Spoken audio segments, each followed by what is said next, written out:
हाँ भाई, तो आज केमिकल काइनेटिक्स स्टार्ट कर रहे हैं। ठीक है, केमिकल काइनेटिक्स में आप एक बहुत बेसिक टर्म से डील करोगे, दैट इज रेट।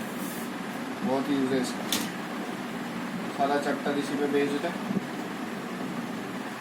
तो उसके लिए रेट समझना ज़रूरी है। रेट का मतलब क्या होता है, देखिए सीधे सीधे बता दूँ, चेंज इन एनीथिंग। यूजुअली आपको लोग चेंज इन कॉन्सेंट्रेशन बोलेंगे, उसमें कुछ गलत भी नहीं है क्योंकि ज़्यादातर क्वेश्चन कॉन्सेंट्रेशन के बेसिस पे होते हैं। बट रेट का सीधा सीधा मतलब होता है चेंज, किसी में भी चेंज। ठीक है, चाहे वो कॉन्सेंट्रेशन हो, प्रेशर हो, वॉल्यूम हो, किसी में भी चेंज को आप रेट डिफाइन कर सकते हैं। ठीक है, पहले केमिकल काइनेटिक्स के बारे में पढ़ लेते हैं। What is chemical kinetics? Branch of physical chemistry.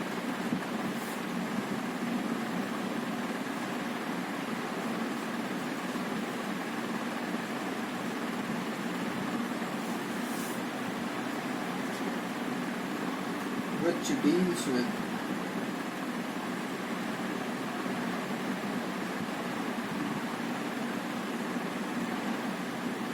rate of chemical reaction and various factors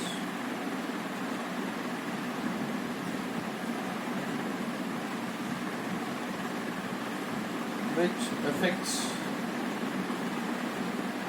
the rate of chemical reaction.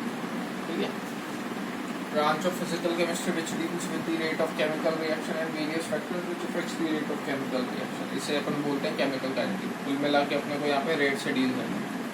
Now what is rate of reaction?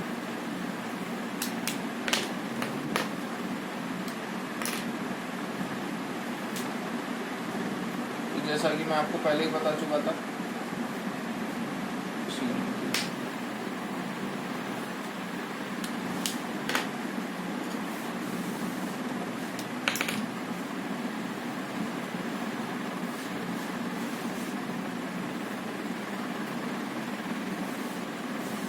Rate का आप कैसे डिफाइन करेंगे?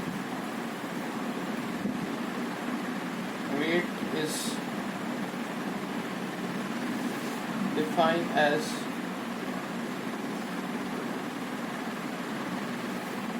change in any quantity with respect to time।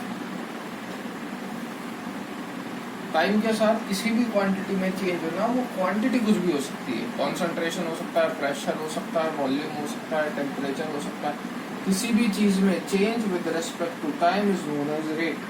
ठीक है, change in any quantity with respect to time and for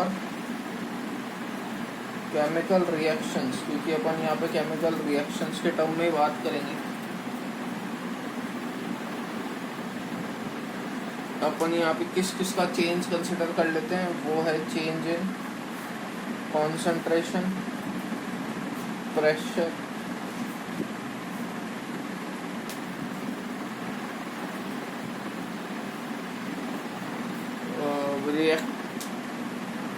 ये concentration और pressure में change आप किस में देखोगे? चेंज इन कॉन्सेंट्रेशन या pressure of reactant oblique product per unit time. ठीक है, तो कोई भी रिएक्शन ले, उस रिएक्शन में टाइम के साथ रिएक्टेंट की कॉन्सेंट्रेशन में क्या चेंज आ रहा है, प्रोडक्ट की कॉन्सेंट्रेशन में क्या चेंज आ रहा है, इसे अपन बोलते हैं रेट ऑफ रिएक्शन। ठीक, next we'll move on to types of reaction. आज सिर्फ इंट्रो हो पाएगा, उससे ज़्यादा कुछ नहीं।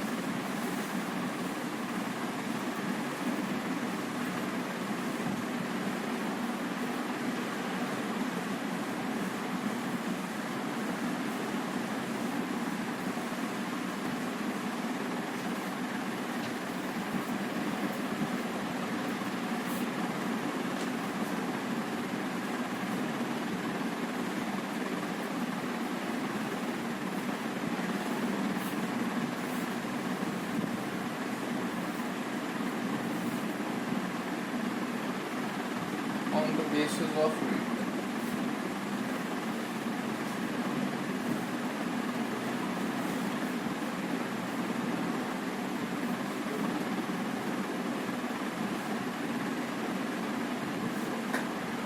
देखिए इसके अंदर क्या करना है, 3 तरीके की रिएक्शंस होती है दुनिया में। एक होती है वेरी फास्ट, एक होती है इंटरमीडिएट, और एक होती है वेरी स्लो। ये 3 टाइप के रिएक्शन है, एक बहुत फास्ट, एक इंटरमीडिएट स्पीड पर, और एक बहुत धीरे। ठीक है, आपको रेट यानी कि चेंज मेजर करना है। वेरी फास्ट रिएक्शन का आप चेंज मेजर नहीं कर सकते, क्योंकि वो इतनी तेज जाती है कि आप उस रिएक्शन का इवन टाइम भी मेजर नहीं कर पाओगे कि हाँ भाई वो रिएक्शन कब शुरू हुई और कब खत्म हो गई। आप उस रिएक्शन का टाइम ही जब मेजर नहीं कर सकते तो आप उसमें change with respect to time कहाँ से बता दोगे। वेरी स्लो, अपन ये भी नहीं पढ़ते क्योंकि ये होती इतनी धीरे है कि अपने पास इतना टाइम नहीं है कि अपन इसका ऑब्जर्वेशन देखने बैठ जाए। एग्जाम्पल रस्टिंग ऑफ आयरन, किसी लोहे को पटक के बाहर रख दोगे तो इतना खाली मेरे ख्याल में अपन में से कोई नहीं है कि चेयर लगा के उस लोहे को बस ताड़ता रहे और देखता रहे कि हाँ भाई इसमें रस्ट लगना कब कब चालू होता है। तो अपने सिलेबस में जो है अपन जिसकी रेट मेजर करते हैं वो सिर्फ इंटरमीडिएट रिएक्शन है। वेरी फास्ट रिएक्शन क्या होती है, जो बहुत जल्दी खत्म हो जाए। वेरी स्लो रिएक्शन क्या है, जो खत्म होने में बहुत ज़्यादा टाइम लगे। इंटरमीडिएट लिमिटेड टाइम में चेंज शो करे और ख़त्म हो जाए। ठीक है, या लिमिटेड टाइम में चेंज शो करे, ख़त्म हो जाए तो नहीं बोलूँगा, लिमिटेड टाइम में चेंज शो करे। ये वाले अपने सिलेबस में अपने को ये पढ़नी है। 2-3 एग्जाम्पल देख लो, ताकि अगर कभी पूछ ले कि इनमें से कौन सा वेरी फास्ट या वेरी स्लो का है तो वो याद रखने। जो मैं एग्जाम्पल लिख रहा हूँ सिर्फ वही याद रखना। पहले बात करें वेरी फास्ट रिएक्शन की। So reaction which are completed in a fraction of second.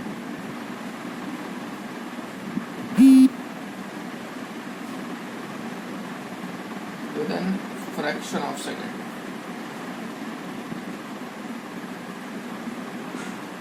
इसके अंदर एग्जाम्पल क्या क्या आते हैं, सारी precipitation reactions and all acid base reaction, ये सारी वेरी फास्ट रिएक्शन होती है। एसिड बेस रिएक्शन आप खुद से एग्जांपल लिख सकते हो, NaOH plus HCl given HCl plus H2O। ठीक है, प्रेसिपिटेशन का मैं एग्जांपल बता देता हूँ। It is NaCl plus AgNO3 gives AgCl plus NaNO3। AgCl की वाइट पीपीटी ऑब्टेन होती है। ये रिएक्शन इतनी तेज होगी, जैसे ही आप AgNO3 के सॉल्यूशन में सोडियम क्लोराइड डालोगे AgCl की वाइट पीपीटी हाथों हाथ बन जाएगी, इतनी तेज कि आप रिएक्शन का टाइम भी मेजर नहीं कर पाओगे। Next we'll talk about intermediate.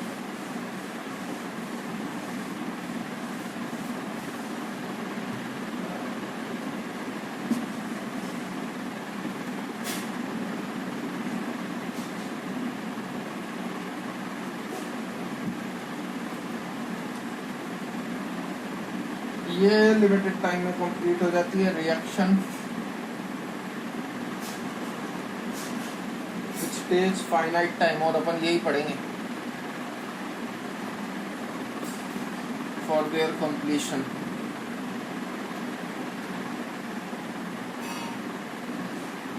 जैसे हेबर्स प्रोसेस, एक intermediate reaction. Third we talk about very slow reaction which requires years for their completion। ठीक है,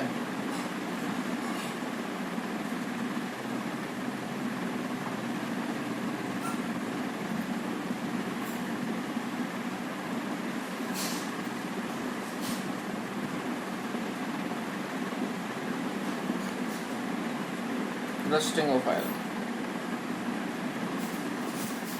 ठीक है, तो ये आज एक बेसिक इंट्रो होता है रेट और टाइप्स ऑफ रिएक्शन का।